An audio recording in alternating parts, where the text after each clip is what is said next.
이번에 분석할 기업은 초록뱀 미디어입니다. 초록뱀 미디어를 이해하기 위해서는 기업을 알기 전에 컨텐츠 제작에 대한 이해가 선행되어야 합니다. 또한 초록뱀 미디어가 아니더라도 컨텐츠 섹터 전체에 대해 이해할 수 있는 내용이기 때문에 1편에서는 기업 분석에 앞서서 컨텐츠 전반에 대한 내용을 살펴보기로 하겠습니다. 먼저 OTT 서비스라는 용어 하나만 보고 넘어가겠습니다.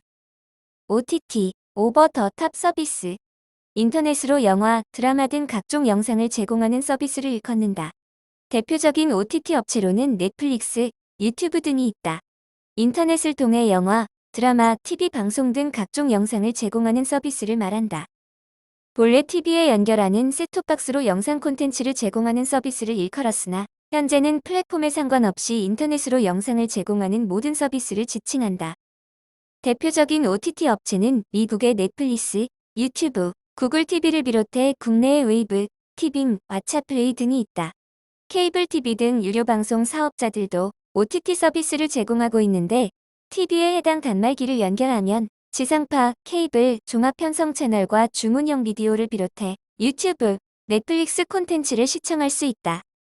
최근에 해외 OTT 업체인 넷플릭스와 디즈니 플러스 등의 국내 시장에 대한 다양한 요구가 있었고 국내의 OTT 업체들도 합종 연행을 하며 규모를 키우고 있는데 컨텐츠 제작사는 이들에게서 어떤 혜택을 받을 수 있는지 수익 구조를 먼저 살펴보겠습니다.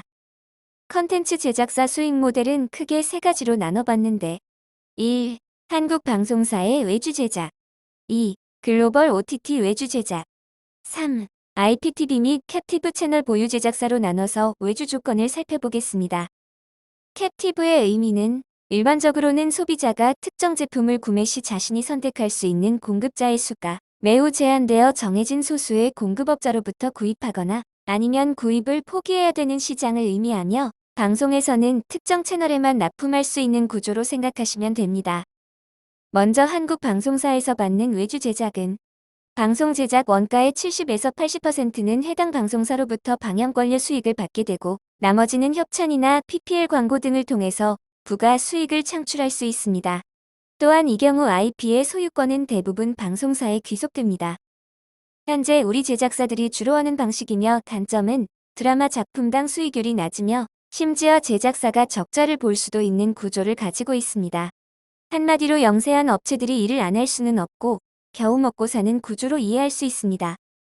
두 번째 방식으로는 글로벌 OTT 외주 제작사로 참여하는 방식이 있는데 방송 제작 원가를 글로벌 OTT사가 100% 부담하게 됩니다.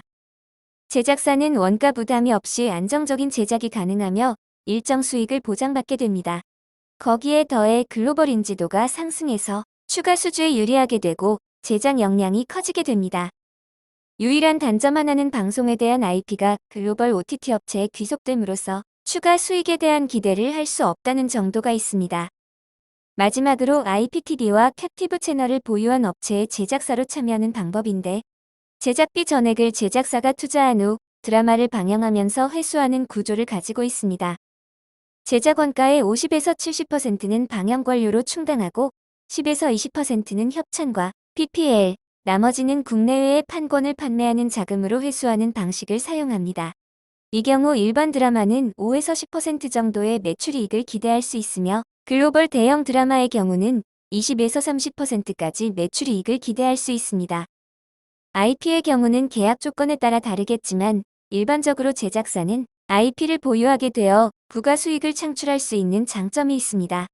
캡티브 채널을 초기에 확보하고 시작하기 때문에 부담이 적으며 작품이 대박이 날 경우 큰 수익도 기대할 수 있게 됩니다. 이 세 가지 방식의 장점과 단점을 요약해보면 다음과 같습니다. 한번 읽어보실 분은 화면을 캡처해서 각자 읽어보는 것으로 하고 다음 내용으로 넘어가도록 하겠습니다.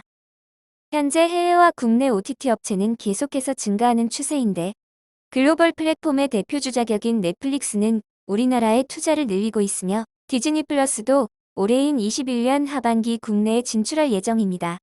이외에 애플 TV와 HBO의 맥스, 아마존의 프라임 비디오 등이 올해 국내 시장 진출을 위해 준비 중입니다. 국내 플랫폼의 경우에는 지상파 3사와 SK텔레콤의 온라인 동영상 서비스 플랫폼이 웨이브란 이름으로 통합을 했으며 쿠팡은 쿠팡플레이, 그 외에 네이버, 카카오, 티빙 등 다양한 대형 업체들이 국내 투자를 늘릴 계획을 서두르고 있습니다.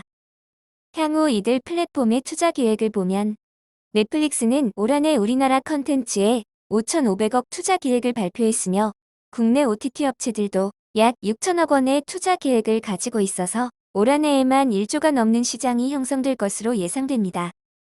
또한 이 추세는 시간이 갈수록 점점 커지면서 국내 플랫폼이 2025년까지 투자 확정된 금액이 웨이브 1조, KT와 티빙이 각각 4천억 원씩, 그리고 네이버와 카카오도 각각 3천억 정도의 투자 계획을 가지고 있기 때문에 여기에 신규로 가세하는 글로벌 플랫폼까지 합하면 앞으로 매출 증가는 예상보다 훨씬 가파른 폭으로 증가할 가능성이 많아 보입니다. 이런 방송 투자의 흔에 따른 기업을 살펴보면 대략 다음과 같이 나눠볼 수 있는데, 오늘은 가장 대형 업체이며 글로벌 OTT 제작사인 스튜디오 드래곤과 제이 콘텐트리를 살펴보겠습니다. 조금 오래된 기사이긴 한데 2019년 11월 기사를 보면 제이 콘텐트리와 스튜디오 드래곤은 넷플릭스와 양사를 기준으로 2년간 총 40여 편의 제작을 했다는 기사를 볼 수 있습니다. 이에 따라 이 두 기업의 주가를 주봉으로 보면 작년인 2020년 연말부터 반영되기 시작하며 상승했으며 현재는 상승한 이후 조정을 보이고 있는 구간입니다. 이상으로 오늘 초록뱀 미디어 1편에서는 전반적인 플랫폼에 대한 이해와 제작사들의 제작 환경에 대해서 알아봤습니다. 다음 편에서는 앞으로 수혜가 예고되는 중소형 제작사들과 주가를 비교해보고 향후 초록뱀 미디어의 주가 방향성을 본격적으로 살펴보도록 하겠습니다.